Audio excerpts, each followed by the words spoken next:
sur le stand de Google et j'ai croisé Wahid qui est chef de produit chez Acer France. Exactement. Et Acer a deux nouveautés côté téléphonie. Donc le premier avec le Liquid Glow. Oui, donc voilà. Liquid Glow, produit extrêmement démocratisant, donc avec un design très plaisant, un back cover arrondi, la volonté d'être dans des matériaux très agréables au toucher, notamment. Celui-là, il succède auquel, si on devait dire? On va dire qu'il succède au Liquid Express. Liquid Express. Okay. Donc il est plus fin évidemment que le Liquid Express, il est bien plus léger aussi. Donc on a des améliorations design notables, notamment ce cerclage qui est assez agréable visuellement.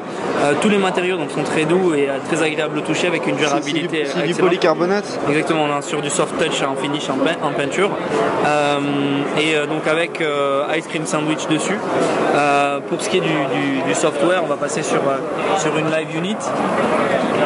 Et en fait cette Live Unit, donc on va vous montrer qu'on a beaucoup de fluidité dans l'interface. Ici, voilà, toujours. C'est du ICS. Et Acer va faire une personnalisation comme. Alors il y aura des personnalisations. Ce qu'on voit déjà là. Exactement, donc en termes de widgets, on va apporter nos widgets, on va apporter quelques raccourcis, quelques applis aussi, qui ne sont pas toutes aujourd'hui dans cette version de démonstration. Mais l'objectif est de ne pas dénaturer l'expérience Ice Cream Sandwich qu'on trouve aujourd'hui assez bonne.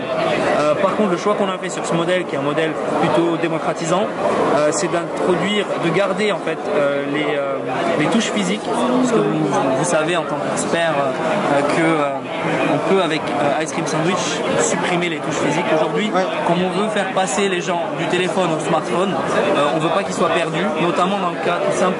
On a une appli qui s'emballe, on ne sait pas trop ce qui se passe, on est un peu perdu dans son interface. Hop, bouton Home, on est rassuré, tout de suite on a un petit feedback de vibration et on n'est pas perdu. Donc ça c'est pour faire une transition. Voilà, c'est exactement ça, c'est un produit, c'est le premier accès au smartphone, c'est un produit pour les personnes qui veulent contrôler leur budget tout simplement, puisque pour les spécificités qui suivent, on a un 5 mégapixels ici avec un flash LED derrière.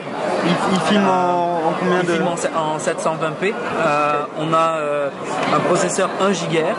C'est du Qualcomm alors? C'est du Qualcomm exactement, monocœur, avec 1 giga de mémoire RAM, ce qui permet de stocker suffisamment d'appli, et 512 de RAM. Ok, 512 de RAM et 1 giga de RAM. Tout ça avec un écran 3/7. Si vous aviez la possibilité de voir un iPhone 4 à côté, on se trouve avec quelque chose de très très compact, puisqu'on a un 3/7 dans un boîtier de 3/7. Je pense qu'on peut... on peut le faire, voilà. Donc vous avez quelque chose qui est légèrement même plus étroit et plus compact avec un écran plus grand. Voilà, donc très intéressant. Et tout ça pour le prix public au lancement, donc le lancement qui va arriver fin mai, prix public de 229 € TTC. Donc 229 € TTC, nu. Et fin mai. Donc c'est un produit qui est plutôt intéressant alors. Intéressant, exactement. Bon, on va faire une seconde vidéo avec un autre produit qui est le Cloud Mobile. Exactement. Donc, ça va être